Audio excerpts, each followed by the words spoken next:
Hello friends, welcome back to OEA. ಹಿಂದಿನ ವಿಡಿಯೋದಲ್ಲಿ ನಾವು ಬ್ಲೆಂಡ್ಸ್ ಬಗ್ಗೆ ಕಲಿತಾ ಇದ್ವಿ. ಬ್ಲೆಂಡ್ಸ್ ಅಂದರೆ ಏನು?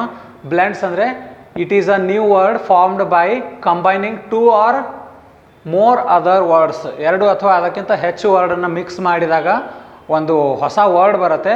ಆ ವರ್ಡಿಗೆ ನಾವೇನಂತೀವಿ? ನ್ಯೂ ವರ್ಡ್ ಅಂತೀವಿ. ಸೊ ಇವತ್ತಿನ ವಿಡಿಯೋದಲ್ಲಿ ಅದರ 2ನೇ ಪಾರ್ಟನ್ನು ನೋಡೋಣ.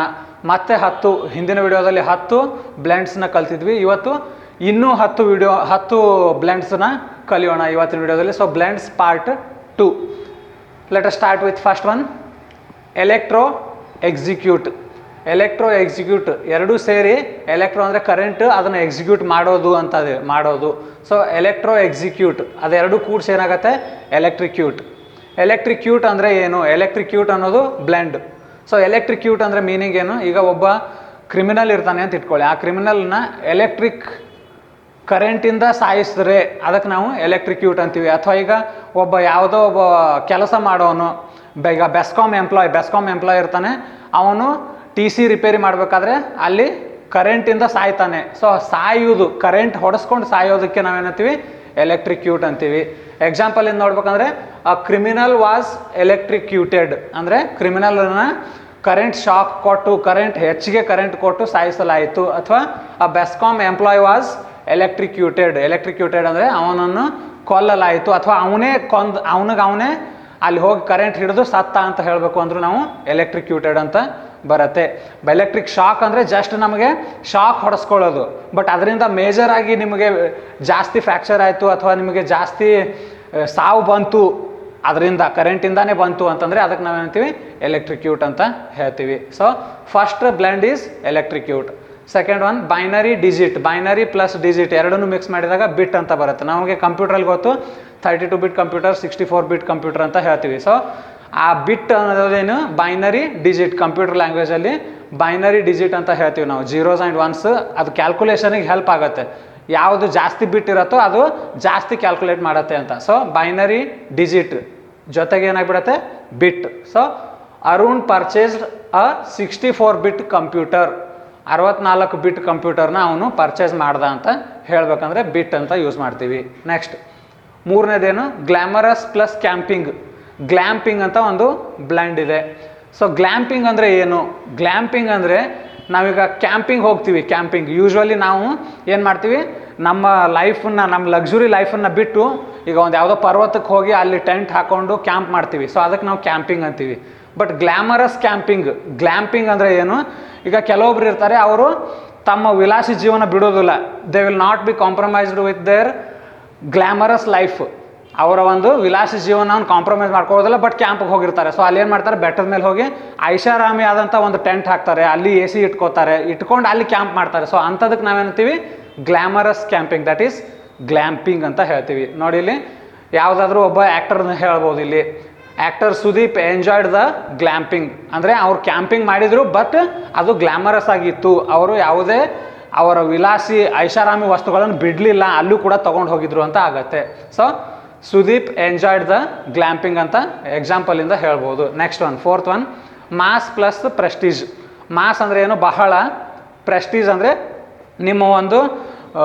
ನಿಮ್ಮ ಸ್ಟೈಲ್ ಏನಿರುತ್ತೆ ಅಥವಾ ನಿಮ್ಮ ಒಂದು ವ್ಯಕ್ತಿತ್ವ ಏನಿರುತ್ತೆ ಅದನ್ನು ಮೇಂಟೈನ್ ಮಾಡುವಂಥದ್ದು. That is prestige. So mass plus prestige ಅಂದರೆ ಮ್ಯಾಸ್ಟೀಜ್ ಅಂತಂದ್ರೆ ಏನು? ಕೆಲವೊಂದು ವಸ್ತುಗಳಿರುತ್ತೆ, ಅದು ನಿಮ್ಮ ಪ್ರೆಸ್ಟೀಜ್ನು ಕಾಪಾಡುತ್ತೆ, ಬಟ್ ಅಷ್ಟೊಂದು ಚೀಪಾಗಿರೋದಿಲ್ಲ, ಅಷ್ಟೊಂದು ಎಕ್ಸ್ಪೆನ್ಸಿವ್ ಆಗೂ ಇರೋದಿಲ್ಲ, ಮೀಡಿಯಮ್ ಇರುತ್ತೆ.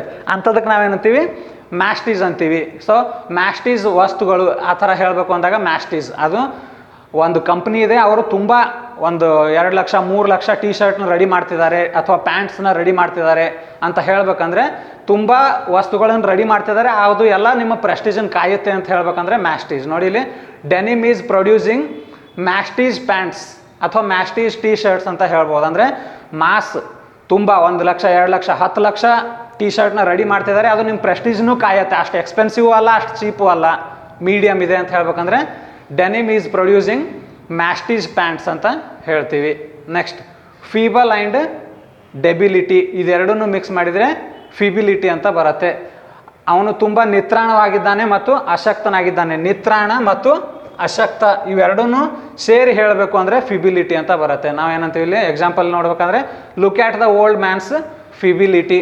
ಆ ಮನುಷ್ಯನ ಅಶಕ್ತಿ ಮತ್ತು ನಿತ್ರಾಣತೆಯನ್ನು ನೋಡು, ಎಷ್ಟು ನಿತ್ರಾಣವಾಗಿದ್ದಾನೆ ನೋಡು ಅಂತ ಹೇಳ್ಬೇಕಂದ್ರೆ ನಾವೇನಂತೀವಿ ಫಿಬಿಲಿಟಿ ಅಂತೀವಿ. ಸೊ ಏನು example, look at the old man's feebility, ಅವನು ಎಷ್ಟು ನಿಶಕ್ತವಾಗಿದ್ದಾನೆ ಎಷ್ಟು ನಿತ್ರಾಣವಾಗಿದ್ದಾನೆ ನೋಡು ಅನ್ನೋದಕ್ಕೆ ಫಿಬಿಲಿಟಿ ಅಂತ ಹೇಳ್ತೀವಿ. Next one parachute sailing. Parasailing ಇದನ್ನು ಆಲ್ಮೋಸ್ಟ್ ಎಲ್ಲರೂ ಮಾಡ್ತಿದ್ದಾರೆ, ನಾನು ಕೂಡ ಮಾಡಿದ್ದೀನಿ. ಅದನ್ನು ಹೇಳಬೇಕು ಅಂದರೆ ಹೇಗೆ ಹೇಳ್ತೀವಿ ನಾವು, ಪ್ಯಾರಾಸೈಲಿಂಗ್ ಅಂದರೆ ಪ್ಯಾರಾಚೂಟ್, ಓಪನ್ ಪ್ಯಾರಾಚೂಟ್ ಇರುತ್ತೆ, ಅದನ್ನು ಕಟ್ಕೊಂಡು ನಾವು ಮೇಲೆ ಗಾಳಿನಲ್ಲಿ ತೇಲ್ತಾ ಇರ್ತೀವಿ, ದಟ್ ಈಸ್ ಸೇಲಿಂಗ್. ಸೊ ಪ್ಯಾರಾಚೂಟ್ನ ಕಟ್ಕೊಂಡು ತೇಲ್ತಾ ಇರ್ತೀವಿ, ಅದು ಪ್ಯಾರಾಸೈಲಿಂಗ್, ನಾವು ಮೇಲೆ ತೇಲ್ತಾ ಇರ್ತೀವಿ ಅಂತ ಹೇಳೋದಕ್ಕೆ. ಸೊ ಪ್ಯಾರಾಸೈಲಿಂಗ್ ಅಂದರೆ I went on a parasailing, ನಾನು ಪ್ಯಾರಾಸೈಲಿಂಗ್ ಮಾಡಿದೆ ಅಂತ ಹೇಳೋದಕ್ಕೆ I went on a parasailing ಅಂತ ಹೇಳ್ತೀವಿ.